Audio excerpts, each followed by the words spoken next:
Salut les potos, c'est José Anigofude, j'espère que vous allez bien. Aujourd'hui on se retrouve pour une nouvelle vidéo, le résumé du match entre Lyon et Amiens. Donc on va débriefer ce match dans un instant. J'ai mis un peu la caméra haute, donc excusez-moi si je la regarde pas haute, c'est fait pour que vous me voyez mieux. Je voulais faire un petit truc d'abord pour commencer. Il y a quelqu'un qui m'a un commentaire méchant et j'ai pas aimé, juste par méchanceté, et j'ai été supprimé, je sais qui c'est, donc il recommence plus. Ouais, bah, c'est pas le sujet. Tout de suite, on va commencer par les compositions d'équipe. C'est comme d'habitude, les amis. Je suis fier de vous. Vous regardez mes vidéos et je sais que c'est pour m'aider que vous faites ça. Et même si des fois ça vous ennuie, je sais. Donc je vous en remercie.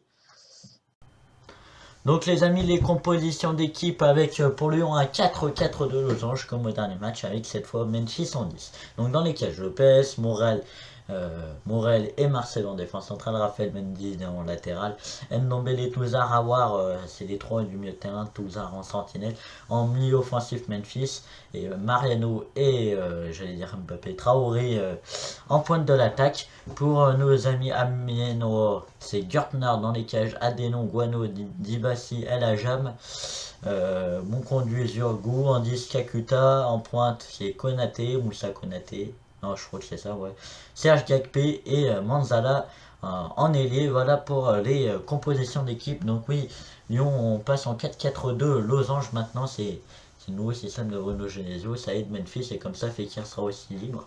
Donc voilà, ça aide aussi les deux joueurs, c'est pas que ça repose pas que sur un seul joueur pour qu'il soit que bien un seul joueur. Donc oui les amis, je disais, ça aide plusieurs joueurs et pas qu'un, enfin deux, ça, au moins ça aide deux joueurs qui sont bien dans leur position où ils aiment bien, attaquant de pointe pour Memphis et Nabil Fekir en 10. Donc voilà, c'est bien le 4-4-2 losange. Et pourquoi? Car au moins peut-être qu'il n'y a pas d'ailier, mais au moins il y a un des, parce que quand il y a un 4-2-3, il y a deux milieux de terrain un peu plus sentinelle et il y en a un, il peut pas être, il est un peu moins libre que s'il y a un 4-4-2 losange, au moins il y en a trois et donc un qui peut être libre à tel moment, l'autre tel moment, etc. Voilà.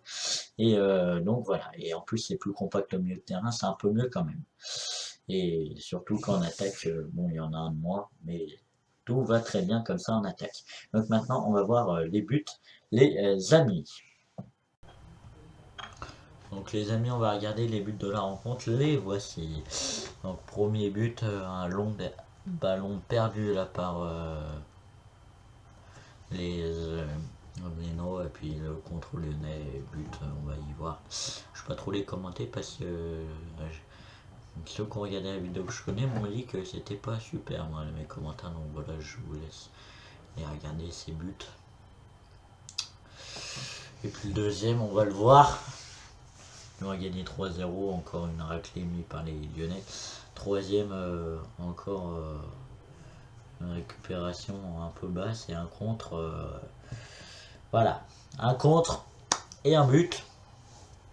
Super centre de Bertrand Traoré, belle qualité de centre et beau geste de Memphis. Donc voilà, très beau but, très beau but. Et le dernier but, on va le voir dans quelques instants, le but de Bertrand Traoré, si je ne me trompe pas, oui, Mariano, Memphis, Traoré, c'est dans cet ordre-là. Traoré passeur aussi, Memphis aussi, il me semble, je suis pas sûr, bref, voilà. Donc voilà, bon ballon là-bas vers Mariano, si je joue bien, je m'en rappelle plus. Et ballon, non, c'est vers Nabil Fekir, un ballon perdu par Fekir. Enfin, pas exprès, mais bon, voilà. Et Traoré qui suit bien, voilà, pour les buts de cette rencontre. Alors les amis, maintenant qu'on a vu les buts, on va voir les statistiques et après on regardera quelques petits trucs que je vous ai préparés. Donc d'abord les statistiques et puis on parlera un peu de machine aussi à la fin de la vidéo. On va regarder les statistiques comme prévu. Alors les amis, les statistiques du match, 63 à 37 de possession pour Lyon, 63 pour Lyon. Coup franc 10 à 11, le reste des coups de pied arrêtés 11 pour Lyon bien évidemment, le reste des coups de pied arrêtés 6 pour Lyon, 15 pour Amiens, enfin je sais pas à quoi ça correspond avec les 6 mètres je pense. But 3-0, tir cadré 11 pour Lyon, 5 pour Amiens, tir non cadré 13 pour Lyon, 3 pour Amiens.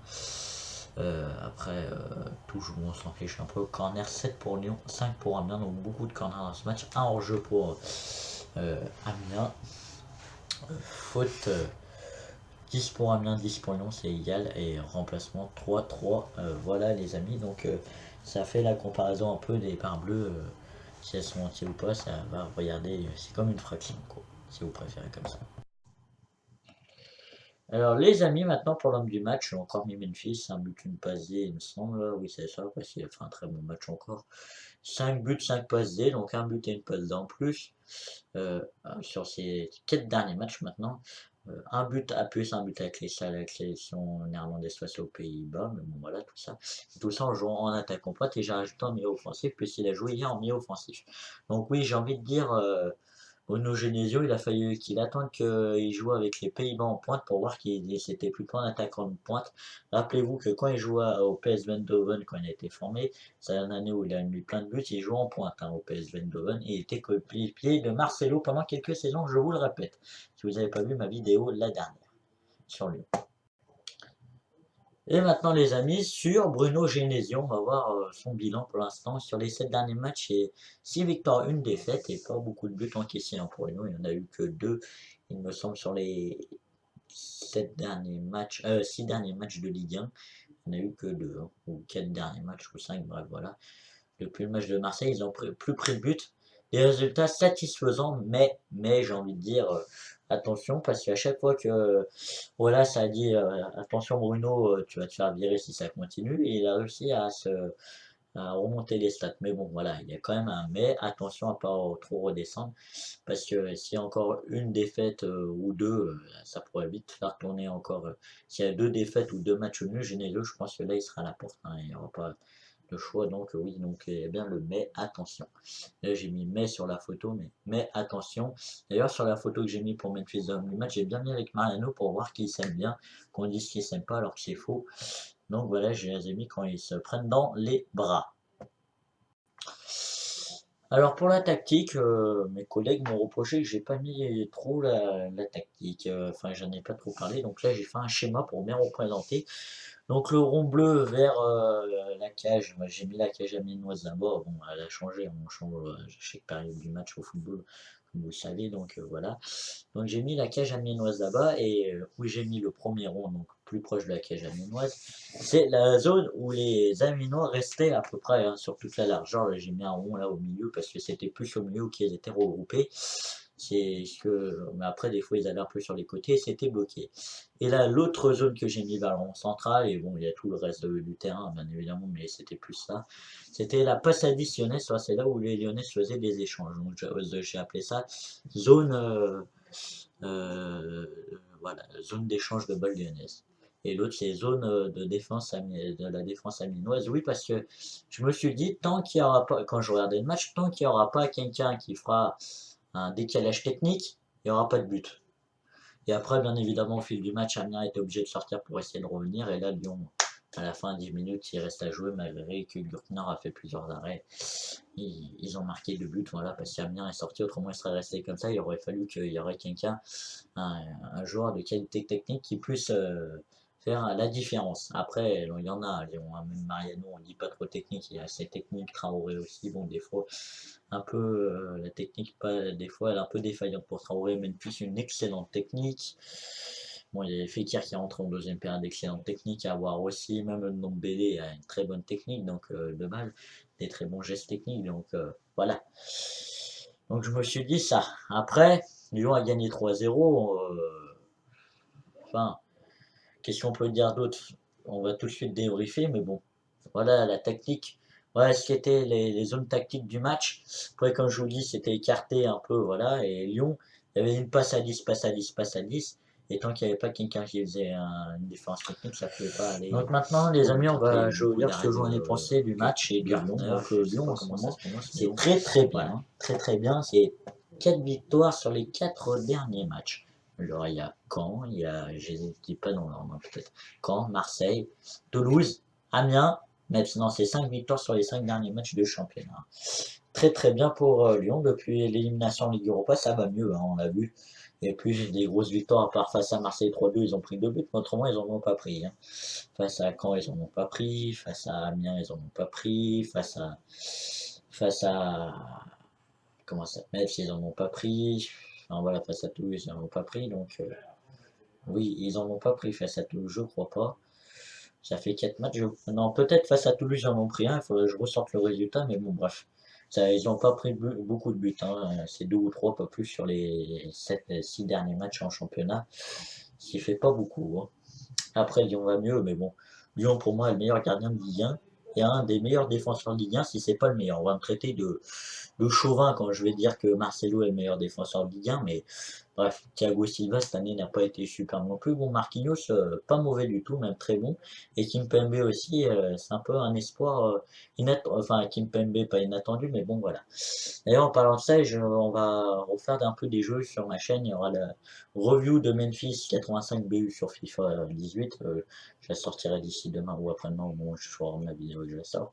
Et il y aura la prédiction de la TOS Ligue 1. Je vais faire juste la Ligue 1 parce que le reste m'intéresse pas trop, à moins que j'ai le temps, mais je pense pas que j'aurai le temps. Donc voilà. Après, comme je disais, Lyon est bien revenu. Victoire contre Marseille, mais on va dire Marseille, mais Lyon est toujours présent contre les gros. J'ai jamais vu prendre j'ai jamais vu prendre Lyon une tollée comme Monaco a pris face à Paris hier, au moment où je tourne la vidéo, 7-1. Enfin voilà, ils ont pris 5-1 une fois, mais bon, 7-1, ils ont jamais pris ça, et c'est la seule équipe qui arrive, grosse équipe qui arrive à bien tenir Paris. Bon, Guingamp, par exemple, arrive à bien les tenir chez eux. Et ils gagnent presque jamais là-bas, mais bon voilà, seule grosse équipe qui arrive à tenir Paris sur les 2 matchs, on a vu, avec un match aller à Paris où ils se sont fait voler avec un pénalty non sifflé, après 5 minutes ça change tout, au retour ils gagnent, alors là en plus ils marquent 2 buts contre leur camp à Paris, et Lyonnais, et Saint-Etienne aussi a réussi à les tenir à l'aller, s'ils gagnaient à Paris c'était pas démérité, ou match nul, et au retour pareil. Voilà, donc aussi, Lyon est toujours présent face aux grosses équipes et Lyon n'y arrive pas face aux petites. Là, en ce moment, il y a eu match quand Amiens, Toulouse, face aux défenses regroupées, ça l'est pas et maintenant subitement ça va bien. Bon, Metz, Lyon a mis un but d'entrée de jeu, donc ça a dû obliger Metz un peu à sortir. Ils en ont repris un autre sur un corner, donc voilà, on va l'enlever peut-être. Mais Lyon, ça va mieux, je trouve, sur les défenses regroupées. Et le 4-4 de Losange, comme je disais sur Memphis tout à l'heure, il a attendu qu'il joue avec les Néerlandais avec la section néerlandaise pour Bruno Genesio pour pouvoir le mettre en place. Peut-être qu'il aurait dû le mettre avant, mais bon, voilà. Après Lyon, je pense qu'ils vont finir deuxième. Vous le prenez peut-être pour un fou, mais non, Monaco la mérite pas, il l'aura pas, hein. La deuxième place, ils jouent contre Saint-Etienne, ils vont à Guingamp, donc Guingamp c'est un match piège, hein, pour n'importe quelle équipe. En plus, Guingamp peut jouer l'Europe, ils sont à 5 points, bon, je les vois mal. Mais bon, voilà. Donc les amis, c'était Josiane, il vous mettez un maximum de likes, abonnez-vous, commentez la vidéo et salut.